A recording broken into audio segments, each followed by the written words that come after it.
Last going around, Senator Rand Paul voted against the continuing resolution on the grounds that it included a long-term extension of that controversial surveillance program. But now that FISA, as we call it, is not in this new bill, will he vote yes? Well, there he is. I can ask him now. Kentucky Republican Rand Paul is with us now. Senator, how will you vote to extend the continuing resolution to keep the government open?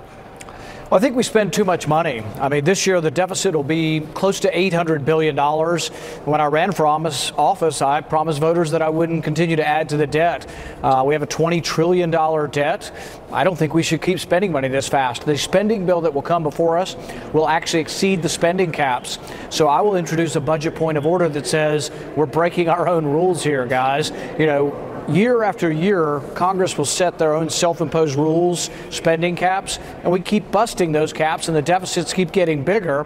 I think it's inexcusable. So I'll be a no vote because I'm not going to vote to continue to put the country further into debt. You are a no on the continuing resolution. What does that do on the Senate side of all of this?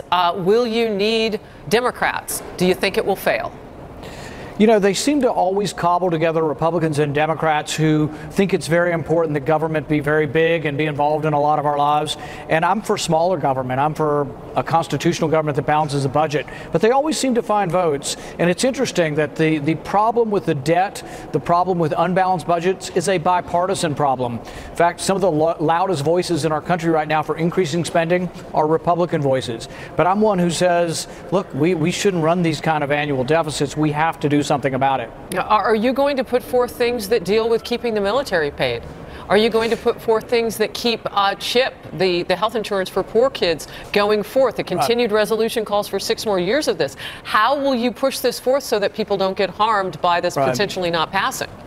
What I would propose is that we spend money at the same rate we spent it last year. So this would be keeping spending levels identical to last year. If you do that for 5 years, you actually balance the budget within 5 years. If you just keep spending steady, you don't cut any money, you keep the spending steady for about 5 years, you'd balance. That I would vote for. So it's not that I'm against all the spending. I'm for paying the military. I'm for having an adequate national defense, a good national defense, a great national defense. In fact, I think military is a priority for our country. But at the same time, if you'll ask many high-ranking people in the military or even enlisted people, do you think we could jeopardize our national security by having so much debt? Yes. Insolvency is a debt to our security as well. Well, and on the House side, you've got people from your own state. Representative Massey, I was reading this morning, feels the very same way that you do in the House.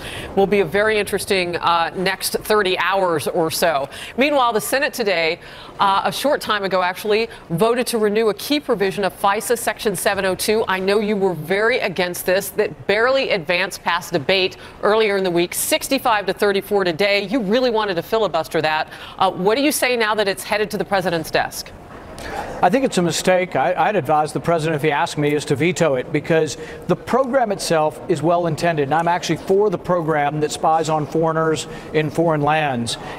Accidentally, incidentally, unintentionally, a lot of Americans, millions of Americans are in this database, and I don't think we should spy on Americans or listen to their conversations without first asking a judge for a warrant.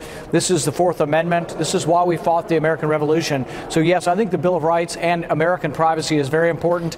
I think you can both spy on and prevent terrorism without giving up our basic American freedoms. So I was a no vote today, and if the president asked, I would say veto it and let's come back next week and fix it. But it's interesting because you and the president were equally yoked on this issue just a couple of weeks ago. And I'm curious to know what changed because the president said, that this is the way that at Trump Tower things were kind of scooped up on him and others. He was against FISA Section 702. But then it was made clear from Speaker Paul Ryan of the House that no, this doesn't have anything to do with Americans. You're laughing, but what is the truth here? I think you got mixed messages. The truth is it's not supposed to have anything to do with Americans, but unfortunately millions of Americans are in the database. Did you call the president? You know, I've had my conversation and I can only do what I can do, but I do believe that a part of the president agrees with me that we need more oversight of this intelligence community. Look, we have 3 high-ranking FBI agents that were conspiring at work to try to prevent Trump from being president. So that alarms me. All 3 of those FBI agents can search the database that we're reaffirming here. No, I think if the president and I had a longer conversation, I could inform him that the Speaker of the House sold him a bill of goods, that there really isn't a reform in this, us. And then guess what? President Trump is still at risk from rogue members of the intelligence community searching and listening to his phone conversations. I'm going to do some homework on when you get another bite at the apple, because everything has to be renewed. Senator Rand Paul, a couple of no's on the continuing resolution for the